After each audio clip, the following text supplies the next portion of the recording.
una de las más importantes estructuras con que cuenta el programa analítico de nuestra asignatura. Vamos a comenzar hoy a desarrollar en clases sucesivas los temas relacionados con exodoncia, y específicamente exodoncia de elementos dentarios normalmente implantados. En la clase de hoy vamos a hacer referencia a todas las generalidades de la extracción dentaria, sus diferentes tiempos quirúrgicos, sus indicaciones, sus contraindicaciones, y en las próximas clases nos vamos a abocar exclusivamente de la extracción por vía alveolar de diferentes piezas dentarias. Entonces, en primer término, y lo que hay que considerar, y que es probablemente algo que muchas veces se presta a confusión, y es que hablar de exodoncia y hablar de extracción dentaria no es hablar de términos sinónimos, todo lo contrario. Exodoncia es un viejo término introducido al lenguaje médico por George Winter, que simplemente hace referencia a la extracción dentaria, es decir, es un término nada más, no es una definición. En cambio, extracción dentaria sí es un procedimiento quirúrgico perfectamente determinable y al cual se lo puede definir con claridad. Por eso nosotros sabemos que extracción dentaria es un procedimiento quirúrgico a través del cual se elimina un elemento dentario de su claustro alveolar mediante la dilatación de las tablas alveolares y la ruptura de las fibras periodontales. Si nosotros no logramos la dilatación de las tablas alveolares y la ruptura de las fibras periodontales, la extracción de una pieza dentaria es un procedimiento absolutamente infructuoso. Ahora bien, si nosotros hablamos en términos generales de exodoncia o de extracción dentaria, en definitiva, el procedimiento de eliminar una pieza dentaria de su claustro alveolar actúa sobre 4 estructuras básicas. Esas 4 estructuras son, por una parte, el diente, que nosotros pretendemos extraer; por el otro lado, la encía vestibular y palatina o lingual, que es un elemento blando; el periodonto, que compone las fibras que unen o articulan la pieza dentaria a su alvéolo, elemento blando también; y finalmente el hueso alveolar, que es un elemento duro, pero con cierto margen de elasticidad, variable por cierto, de acuerdo a diversos factores, pero a expensas de la cual nosotros vamos a realizar la dilatación de las tablas alveolares. Acá lo vamos a ver graficado mejor. Vemos esta estructura alveolo-dentaria sobre la cual nosotros vamos a actuar. En primer lugar, el elemento dentario, la pieza dentaria que nosotros pretendemos extraer, que en la mayoría de los casos se trata de una pieza parcial o totalmente destruida por algún proceso carioso. El tejido gingival, un elemento blando que nosotros vamos a tener que separar; el ligamento periodontal, fibras que dirigidas en distintas direcciones van a articular la pieza dentaria al hueso alveolar y que nosotros vamos a tener que romper con nuestras maniobras quirúrgicas; el cemento radicular, en el cual esas fibras periodontales se unen, que es un elemento rígido también; y finalmente el hueso alveolar, que conforma a través de las paredes alveolares la estructura donde la pieza dentaria se encuentra insertada y que tiene un ligero margen de elasticidad, como recién decíamos, a expensas del cual nosotros vamos a dilatar precisamente esas tablas alveolares. Elementos dentarios, el tejido gingival, el ligamento periodontal, el cemento radicular y el hueso alveolar. Son los 5 elementos que tenemos que considerar para hablar de una extracción dentaria. Y por supuesto, algo que es muy importante de tener en cuenta, los reparos anatómicos vecinos, sobre todo en determinados sectores específicamente. Por ejemplo, vamos a ver en estas radiografías la relación existente entre los elementos del sector póstero superior con el piso del seno maxilar, o del tercer molar superior con la tuberosidad del maxilar superior, importantes estructuras anatómicas vecinas, la relación que existe con el conducto dentario inferior por parte de los elementos póstero-inferiores, especialmente el tercer molar inferior, o con el agujero mentoniano por parte de ambos premolares, o por ejemplo, con el piso de las fosas nasales o el agujero nasopalatino, por donde emerge un importante paquete básculo nervioso que tiene una importante relación de vecindad con los incisivos centrales superiores. Es decir, que vamos a ver con que hay un sinnúmero de reparos anatómicos que nosotros tenemos que tener en cuenta, y por supuesto esto que es trascendental, y es la edad del paciente. Y ustedes dirán, ¿qué tiene que ver la edad del paciente desde el punto de vista de la realización de una extracción dental? Y tiene muchísimo.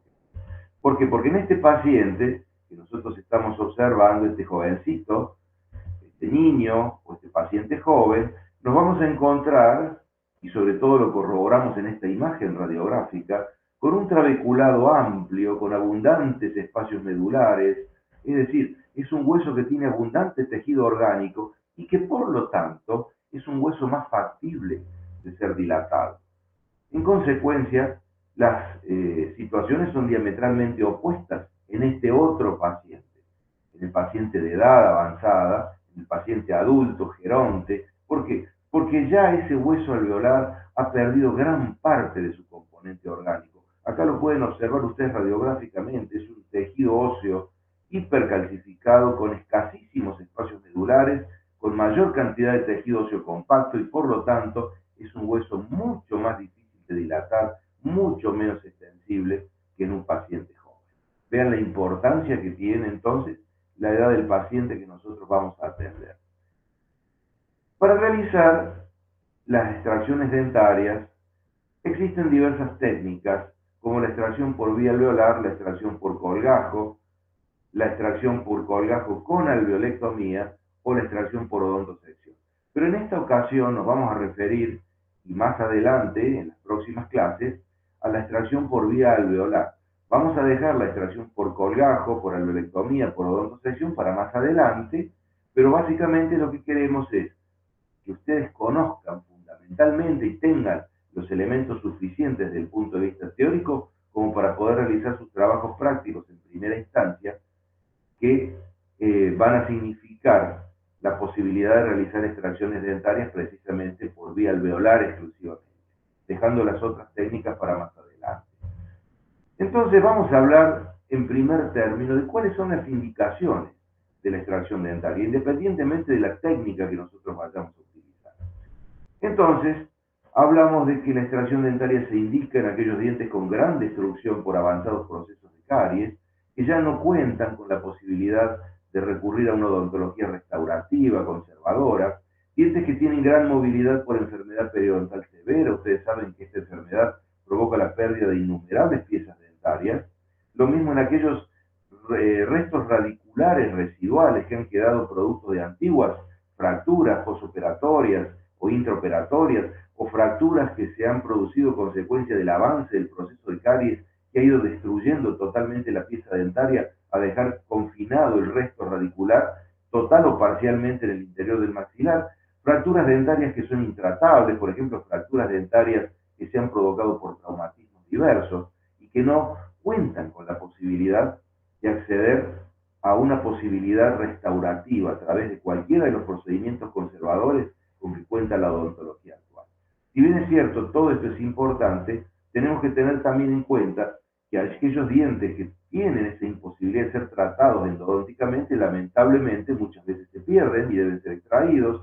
La persistencia de elementos dentarios primarios más allá de la época normal de su exfoliación, porque muchas veces generan la retención secundaria de piezas dentarias, las malposiciones dentarias severas que no pueden ser recuperadas a través de procedimientos ortodónticos, y cuando se van a eliminar en forma masiva focos sépticos bucales, muchas veces indicados directamente por el médico.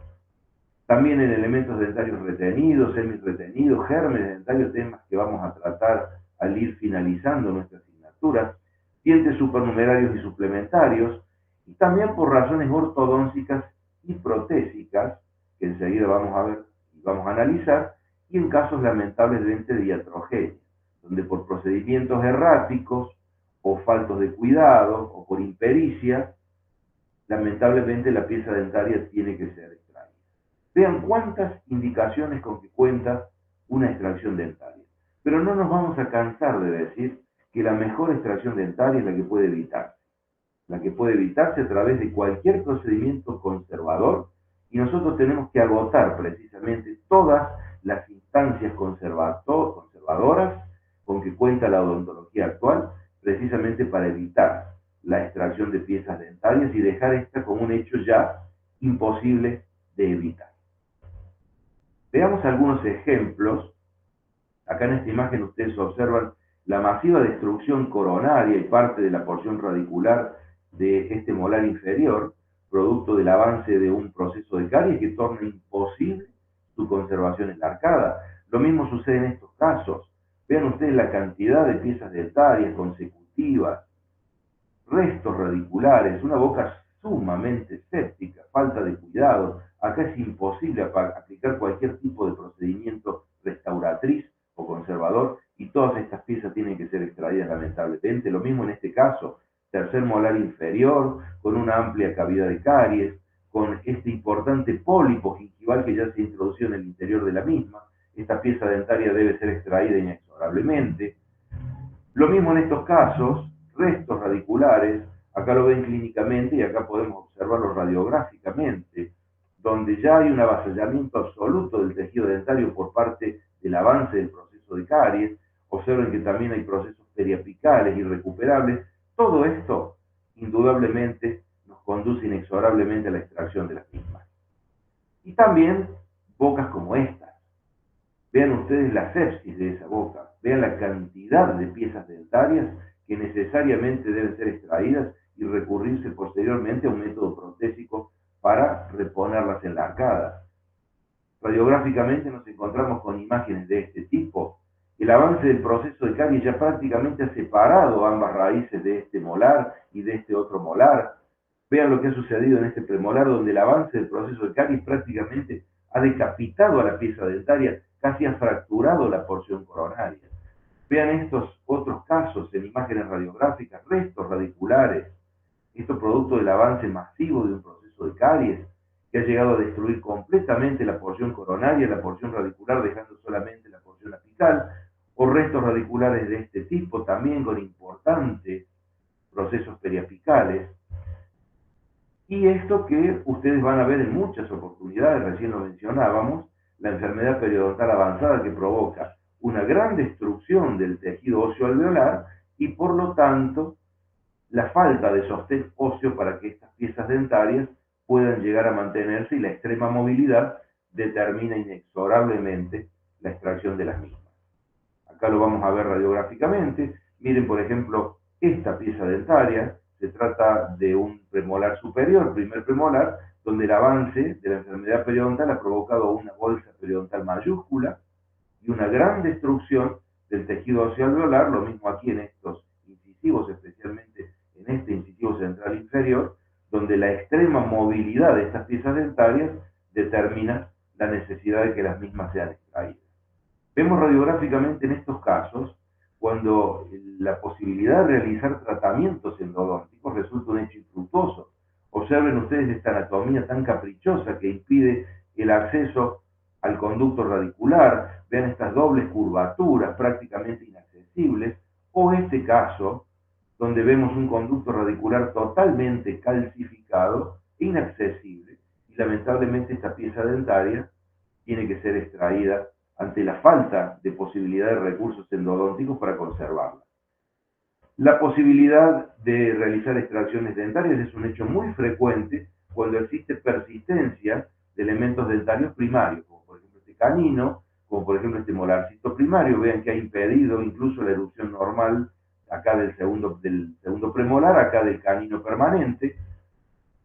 O por ejemplo, dijimos también la persistencia de piezas dentarias que imposibilitan, que dificultan o que incluso provocan malposiciones dentarias, como este caso. Ustedes pueden observar la persistencia de los elementos primarios y lo que ha sucedido con los incisivos laterales permanentes a causa de esta persistencia que, lógicamente, es conducente a la extracción de ambas piezas dentarias también. Por razones ortodónticas, recién lo mencionábamos, porque a veces es necesario extraer piezas dentarias, por ejemplo, premolares, para lograr el suficiente espacio en la arcada y que el ortodoncista pueda efectuar la colocación de su aparatología contando con un terreno mucho más favorable o por razones protésicas. Es decir, cuando un elemento dentario interfiere con la posibilidad de que pueda realizarse un aparato protésico de manera conveniente. Vean ustedes que en esta arcada superior, totalmente o casi totalmente desdentada, nos ha quedado simplemente un tercer molar que no cumple ninguna función y que por lo tanto debe ser extraído para facilitar la instalación de un aparato protético.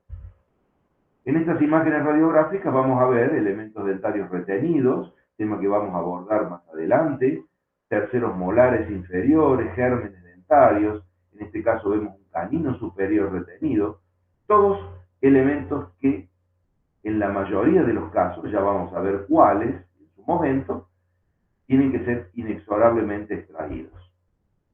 Y casos de iatrogenia, recién lo decíamos, ustedes saben lo que es la iatrogenia. Es el daño provocado en las estructuras orgánicas por parte de tratamientos médicos, en este caso odontológicos. Esta pieza dentaria tiene que ser extraída porque acá se ha generado una perforación con una falsa vía en el intento de realizar un tratamiento endodóntico, esto no tiene solución. Lo mismo este otro caso, observen que aquí se ha realizado el tratamiento endodóntico, pero se ha realizado una falsa vía al intentar la preparación del conducto radicular para colocar un perno, muñón en el interior del mismo, y esto tiene que ser extraído también, es un tratamiento iatrogénico, y lo mismo en este caso, donde vemos tratamientos endodónticos sumamente deficientes, escasamente tratados de manera ortodoxa. Acá vemos una preparación parcial del conducto radicular sin obturación, proceso periapical, la colocación de coronas ferulizadas. Entonces, todo esto, desgraciadamente, en un caso así, tiene que recurrirse inexorablemente a la extracción de esas piezas dentarias. O casos como estos, que incluso muchas veces terminan en juicio por mala praxis. A veces la colocación de aparatos ortodónticos en los cuales se ejecutan o se llevan adelante fuerzas extremadamente violentas o demasiado fuertes para lo que es el tiempo que ha transcurrido desde la colocación de los mismos. Bueno, esas fuerzas indeseadas, indeseables por cierto, fíjense cómo han provocado las reabsorciones radiculares de estos dos incisivos centrales que lamentablemente tienen que ser extraídos, a pesar de que acá clínicamente se van a observar situaciones absolutamente disímiles. Esto es luego de haber retirado la aparatología, por cierto, y antes de que estas piezas dentarias sean extraídas. Ahora bien, ¿la extracción dentaria tiene contraindicaciones? ¿Hay algún caso en el cual nosotros podamos decir, aquí nunca se va a poder realizar una extracción dentaria? Es necesario aclarar entonces que todas las extracciones dentarias cuentan con contraindicaciones, pero ninguna es de carácter absoluto, todas son relativas, es decir, son estados fisiológicos o patológicos, locales o generales, que nos obligan a posponer el acto operatorio para cuando la situación o las circunstancias así lo determinen o sean más favorables o se hayan revertido situaciones negativas o adversas que impidan una realización inmediata del acto operatorio. Pero nunca podemos caer en la tentación de decir que hay contraindicaciones absolutas de la extracción dentaria. Todas, sin excepción, son contraindicaciones relativas y vamos a ver entonces que hay factores fisiológicos, por ejemplo, como el embarazo, que nos obligan a veces a posponer el acto operatorio porque la etapa más crítica, podríamos decir, donde hay riesgo de aborto espontáneo, es en el primero y en el tercer trimestre del mismo. Vale decir que el periodo óptimo para la realización de una extracción dentaria en una paciente embarazada es en el trimestre intermedio, es decir, en el segundo trimestre de esos 9 meses que lleva el embarazo. Y también durante la menstruación.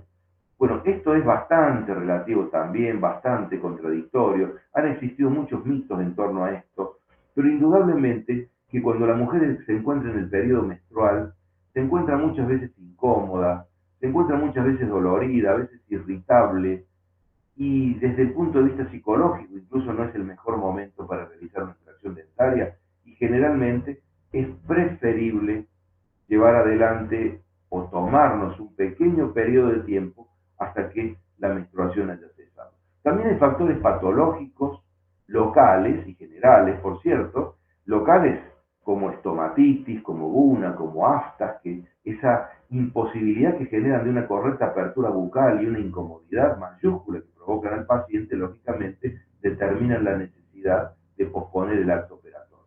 Y desde el punto de vista general, hay procesos sistémicos. Yo no voy a hablar ahora de cuáles, pero ustedes saben que los pacientes cardíacos, los pacientes diabéticos, los pacientes hipertensos, los pacientes que tienen algún otro tipo de patología de orden general o están bajo tratamiento médico, primero tienen que ponerse en condiciones, muchas veces por parte de su médico clínico, o deben adoptarse ciertos recaudos previos que obligan a posponer también el acto operatorio para cuando esas condiciones ya más favorables así lo permitan y así lo determinen, pudiéndose realizar un acto operatorio con un margen mínimo de riesgos de tener algún tipo de complicación.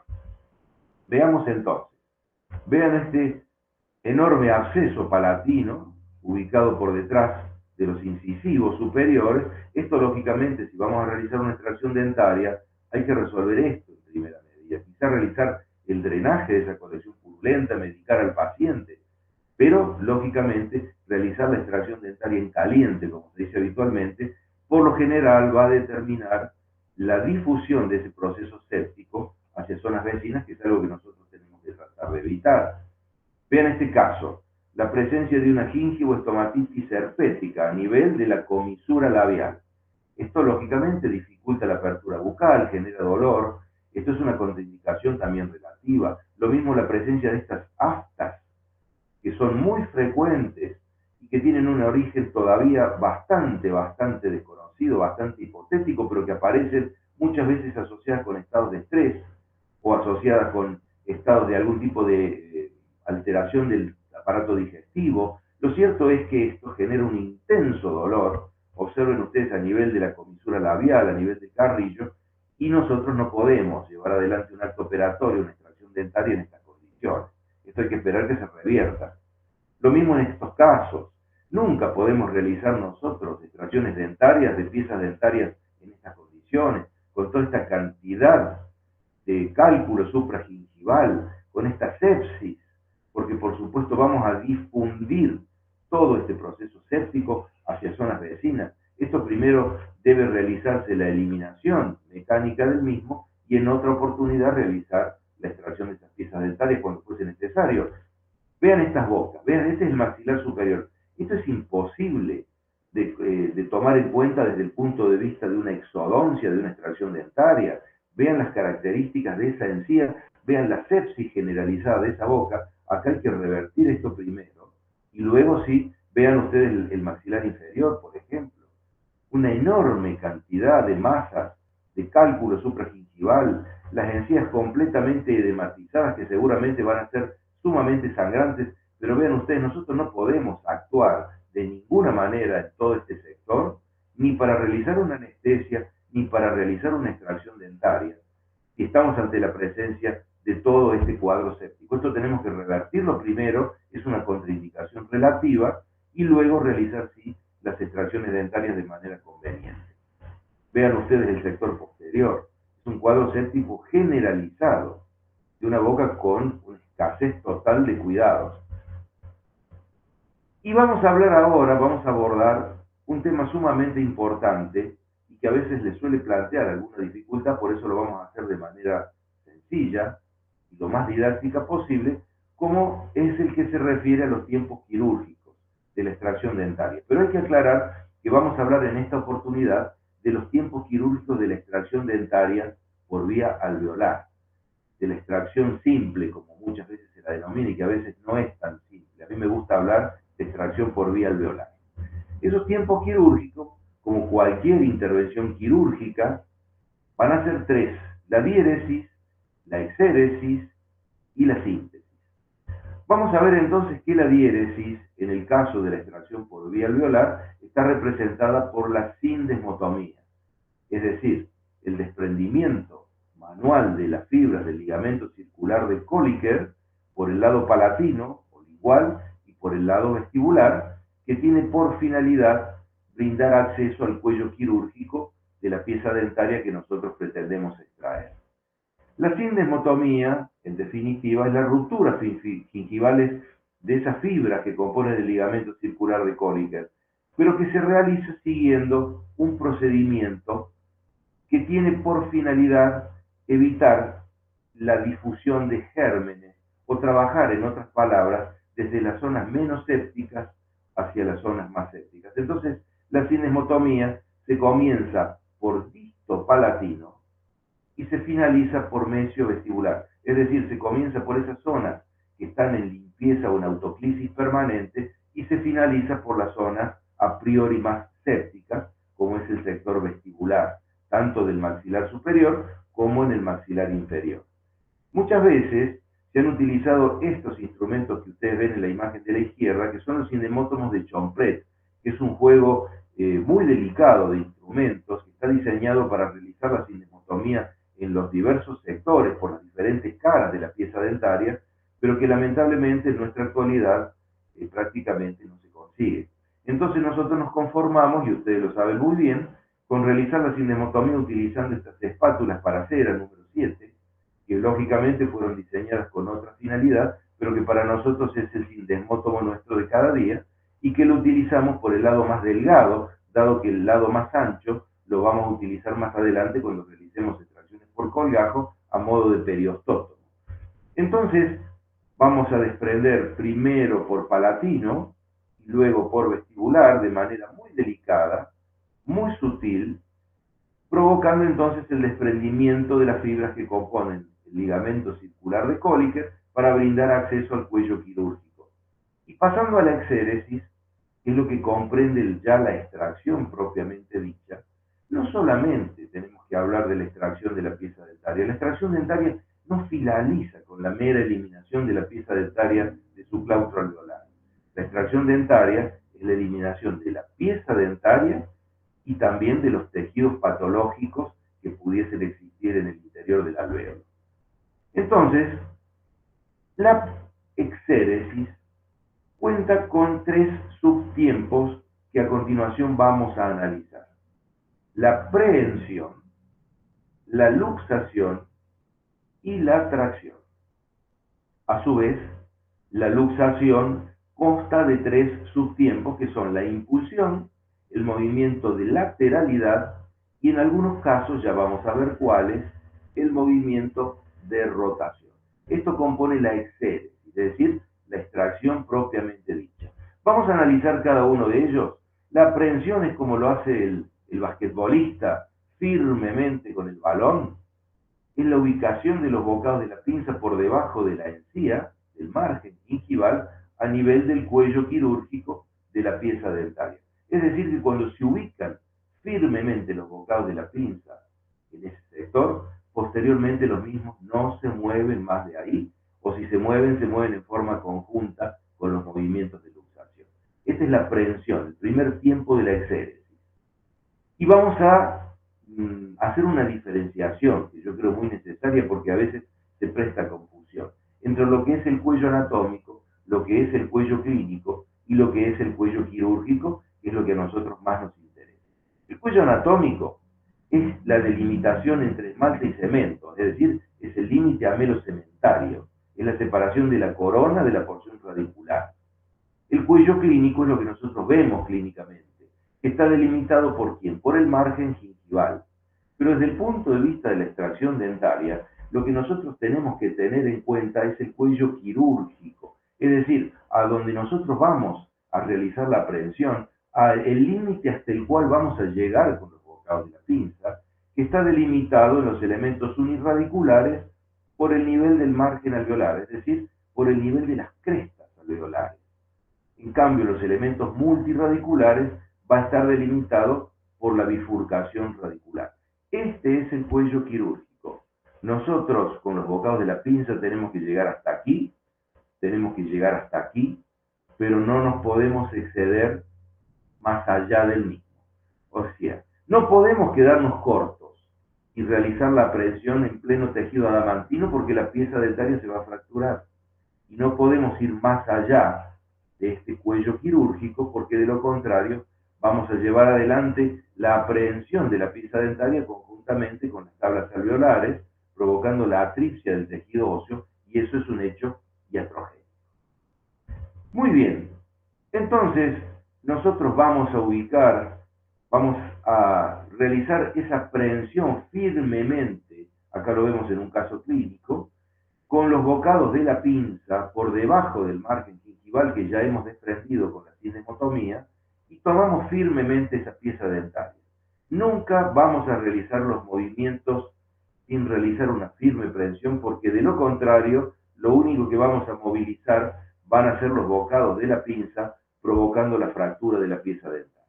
Entonces, una vez que nosotros hemos realizado la prehensión dentaria, vamos a llevar adelante la desarticulación del elemento dentario de su claustro alveolar, es decir, la luxación a través de esos subtiempos que recién veíamos y que vamos a analizar enseguida. La impulsión, es decir, impulsar algo como se impulsa a veces un maratonista sobre su pie de apoyo, consiste en llevar la raíz lo más apicalmente posible, permitiendo a ese ápice radicular actuar en el fondo del alvéolo como un fulcrum, es decir, como un punto de apoyo de los movimientos posteriores, de los restantes movimientos que vamos a realizar durante la exégesis. Al mismo tiempo, ese movimiento de impulsión nos va a facilitar una dilatación más homogénea de las tablas alveolares. Es decir, que antes de realizar cualquier movimiento con la pinza para desarticular la pieza dentaria, vamos a impulsar, vamos a trasladar a modo de fulcrum el ápice radicular, llevándolo lo más arriba posible en el maxilar superior o lo más abajo posible en el maxilar inferior, y a partir de este movimiento vamos a continuar con los movimientos posteriores. Esos movimientos se van a realizar, como recién decíamos, después de la impulsión que acá vemos ejemplificada. Es decir, trasladamos lo más apicalmente posible el ápice radicular con la pinza impulsada por las manos del operador. Y vamos a llevar adelante entonces, sí, los movimientos de lateralidad, que son los movimientos que se realizan en forma de arco, movimientos arciformes, hacia vestibular y palatino o lingual, tantas veces como fuese necesario hasta lograr la dilatación de esas tablas alveolares y la ruptura de las fibras periodontales. Es decir, lo vamos a llevar adelante con mucho cuidado, tratando de ir dilatando progresivamente las tablas a expensas de esa ligera posibilidad que nos brinda el tejido óseo, y vemos aquí cómo lentamente la pieza dentaria, a expensas de esa ruptura de las fibras del periodonto y de la progresiva dilatación de las tablas, se va luxando, y en algunos casos también vamos a poder llevar adelante un movimiento de rotación, es decir, como esta bailarina de ballet que rota en torno a uno de sus pies. Es un movimiento de giro en sentido mesiodistal que se realiza solo, como ustedes bien saben, en elementos dentarios que así lo permiten, es decir, en aquellos elementos dentarios que tienen sus raíces cónicas. Por ejemplo, el incisivo central superior, por ejemplo, el segundo premolar inferior. Es un movimiento que está restringido en raíces aplanadas mesiodistalmente, en elementos que tengan algún tipo de conformación anatómica que lo imposibilite, y por lo tanto es un movimiento que contribuye a realizar adelante la luxación en determinados casos. Aquí lo vemos, el movimiento de giro que hemos ejemplificado en sentido mesial y en sentido distal, y finalmente la tracción, es decir, cuando ya sacamos ese conejo de la galera, cuando la pieza dentaria ya está desarticulada, es el movimiento final de desalojo hacia abajo, en los elementos dentarios superiores, o arriba en los inferiores, hacia afuera y adelante. Es decir, es el movimiento final con lo cual nosotros retiramos la pieza dentaria de su alvéolo. La pieza dentaria que ya ha sido luxada y que en consecuencia ya es retirada del alvéolo. Entonces, en este momento es cuando debe realizarse una maniobra sumamente importante, que es la toilette de la cavidad. Es decir, el retiro de los tejidos patológicos que pudiesen existir y la preparación de ese alvéolo para dejarlo en las mejores condiciones para realizarse posteriormente la síntesis final.